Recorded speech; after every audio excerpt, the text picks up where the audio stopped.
Hello students, you are most welcome in online video class of Biology for All। मैं हूं Sanjay Dwivedi. Screen पे ध्यान से देखें, मैं ढेर सारे टर्म लिख रखा हूं। आज इनका आइडिया मैं आपको देने जा रहा हूं।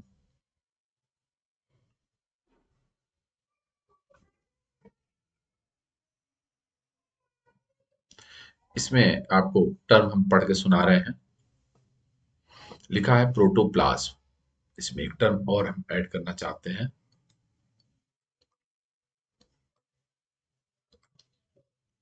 Cell SAP.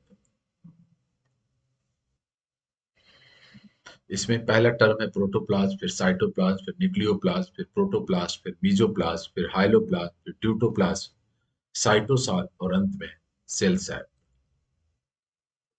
कुल 9 टर्म लिखे हुए और भी टर्म हैं जिनको आगे आप पढ़ते हुए हमसे जानकारी प्राप्त कर लेंगे।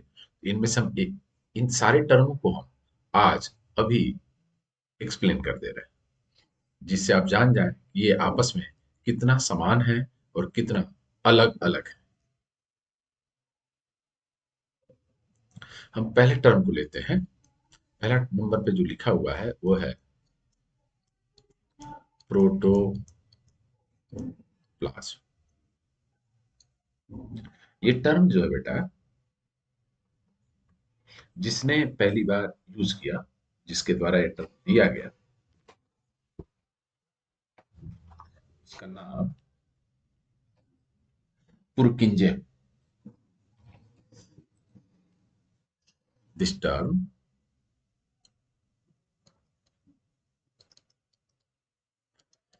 this term was given by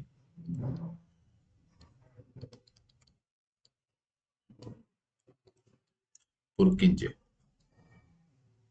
इसी टर्म को एक साइंटिस्ट जिनका नाम डुजार्डिन है, डुजार्डिन described as Sarkot.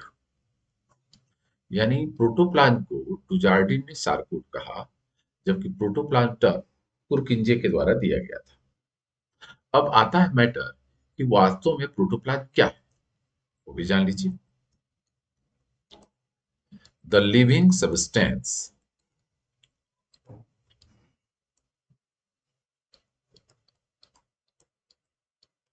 of which a cell is made is known as protoplasm. वह जीवित पदार्थ जिससे सेल बनी होती है, उसी का नाम प्रोटोप्लाज्म है। इसीलिए प्रोटोप्लाज्म को हिंदी में जीव द्रव्य कहा जाता है। जीव द्रव्य का मतलब जीवन का द्रव्य या जीवित द्रव्य, लिविंग फ्लूइड। यहाँ इसका डिफिनीशन भी यही बात करता है कि द लिविंग सब्सटेंस, वह जीवित पदार्थ जिससे एक सेल बनी होती है, उसी को हम जीव द्रव्य या प्रोटोप्लाज्म कहते हैं। आगे चलकर ये पता चला कि all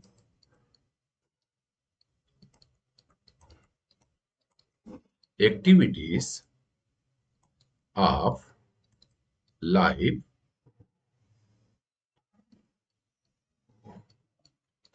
occurs in protoplasm.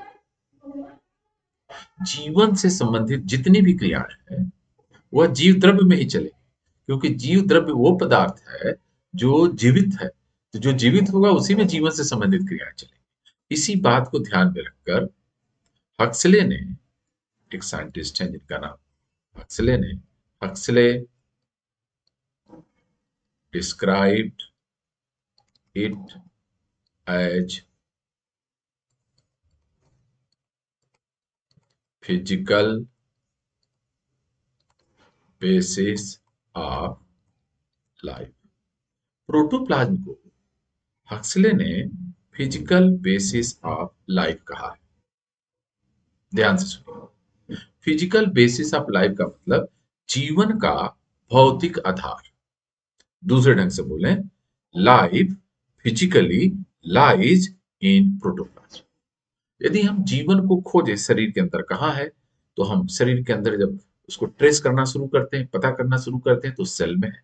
Cell में कहाँ है, तो उससे पता करने पे पता चलता है कि प्रोटोप्लाज्म में है। अब कोई पूछ बैठे कि why protoplasm is regarded as physical basis of life, जीवन को भौतिक आधार प्रोटोप्लाज्म को क्यों कहा जाता है? इसका आंसर है, चूंकि जीवन से संबंधित सभी क्रियाएं जीव द्रव्य में चलती हैं, इसी कारण से जीव द्रव्य को जीवन का भौतिक आधार कहते हैं। Since all activities related to life occur in protoplasm, therefore it was described as physical basis of life। मुझे अनुमान है कि आपको हमारी बातें बिल्कुल समझ में आ रही होंगी। आगे देखिए, प्रोटोप्लाज्म ये एक सेल है। ये सेल का न्यूक्लियस है। ये सेल का प्लाज्मा मेम्ब्रेन है। ये सेल की न्यूक्लियर मेम्ब्रेन है। यहाँ पे जो बाहर आपको फ्लूइड दिखेगा न्यूक्लियस से बाहर, इसको हम लोग एक्स्ट्रा न्यूक्लियर प्रोटोप्लाज्म कहते हैं। जो न्यूक्लियस के अंदर फ्लूइड है, इसको हम लोग न्यूक्लियर प्रोटोप्लाज्म कहा जाता है। ये जो एक्स्ट्रा न्यूक्लियर प्रोटोप्लाज्म है, इसी को हम लोग साइटोप्लाज्म के भी नाम से जानते हैं। साइटोप्लाज्म टर्म जिस साइंटिस्ट ने दिया है, उसका नाम Kolliker. Kolliker proposed cytoplasm for extra nuclear protoplasm. जो न्यूक्लियर प्रोटोप्लाज्म है, इसी को हम लोग न्यूक्लियर सैप भी कहते हैं, या न्यूक्लियो प्लाज्म भी कहते हैं, या इसी का एक और नाम कैरियो लिम्फ भी है। देखिए कितने नाम हो गए। Nuclear protoplasm, the protoplasm which lies inside nucleus. Extra nuclear protoplasm, the protoplasm which lies outside of nucleus. Extra nuclear protoplasm was described as cytoplasm by Kolliker। Nuclear protoplasm के और भी नाम हैं। एक नाम बताया गया न्यूक्लियर सैप, एक नाम बताया गया न्यूक्लियोप्लाज्म, एक नाम बताया गया कैरियोलिन। इस साइटोप्लाज्म का पीएच स्लाइटली एसिडिक होता है 6.8, जबकि न्यूक्लियोप्लाज्म का पीएच स्लाइटली एल्कलाइन होता है 7.6। तो ये बातें आपको बिल्कुल याद रहनी चाहिए। ये एक सेल थी, इस सेल में बाहर प्लाज्मा मेम्ब्रेन थी, उसके अंदर साइटोप्लाज्म था, फिर न्यूक्लियर मेम्ब्रेन न्यूक्लियस थी, उसके अंदर न्यूक्लियर प्रोटोप्लाज्म था। इतने टर्म तो आपके यही हो गए। आगे के टर्म के बारे में बता देते हैं। आगे का टर्म ये है कि mass of protoplasm is known as protoplast.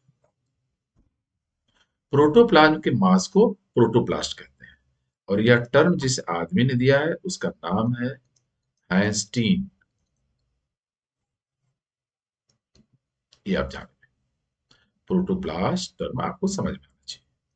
अगला जानिए, मास ऑफ cytoplasm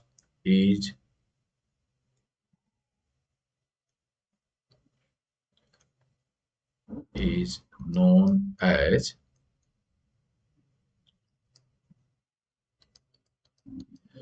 मीजोप्लाज्म। देखिए, प्रोटोप्लाज्म के थोक भाग को, ज्यादा मात्रा को प्रोटोप्लास्ट कहते हैं और साइटोप्लाज्म के मास को मीजोप्लाज्म कहते हैं। प्रोटोप्लास्ट टर्म जिसने दिया उसका नाम हैंस्टीन है। आगे समझिए।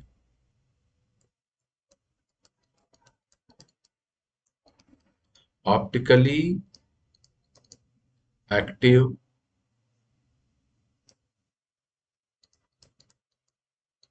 mesoplast in its homogeneous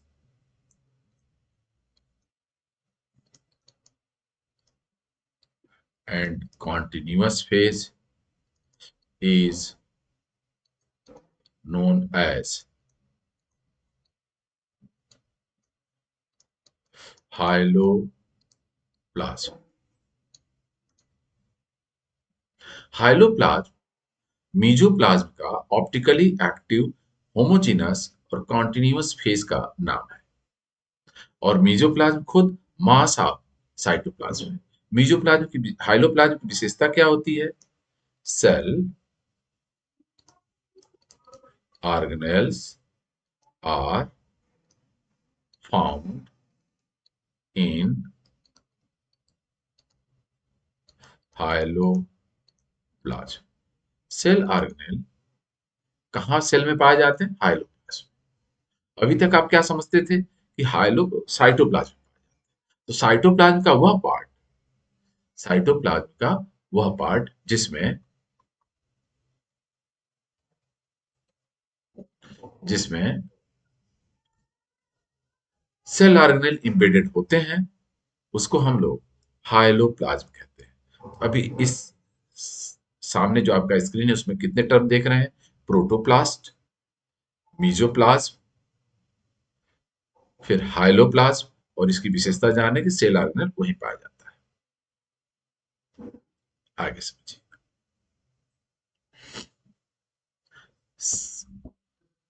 cell का non living substance like yolk, lipids and pigments ये नॉन लिविंग सब्सटेंस है। प्रोटोप्लाज्म का वह भाग जिसमें नॉन लिविंग सब्सटेंस पाए जाते हैं उसी को हम लोग ड्यूटोप्लाज्म कहते हैं। एक और बात जान लीजिए, एक और टर्म, साइटोप्लाज्म से यदि हम क्या निकाल दें? सेल ऑर्गेनेल्स, जो कुछ बचता है उसी का नाम साइटोसॉल। ध्यान दीजिए, cytoplasm excluding cell organelles is known as cytosol. एक टर्म जो छूट रहा है जिसको साइटो सॉरी उसको हम लोग सेल सेप कहते हैं। सेल सेप क्या है? It is fluid present in vacuoles. Vacuoles में जो फ्लूइड होता है उसको हम सेल सेप कहते हैं। ये प्रोटोप्लाज्म का भाग नहीं।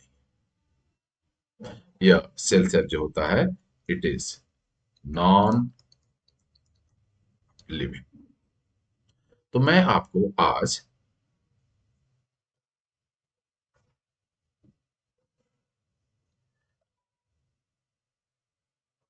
इतने term, protoplasm, cytoplasm, nucleoplasm, protoplast, mesoplasm, hyaloplasm, deutoplasm, cytosol और सेल सैप सभी का आइडिया दे दिए, बहुत ही कम समय में। इनमें कहीं कोई कंफ्यूजन नहीं है। आप इस वीडियो को एक बार में नहीं तो 2 बार में देख के बिल्कुल क्लियर होंगे कि सेल के किस भाग को क्या कहा जाता है। तो मैं इसको यहीं समाप्त करता हूं। आप अपना कमेंट जरूर कमेंट बॉक्स में दें। Thank you so much.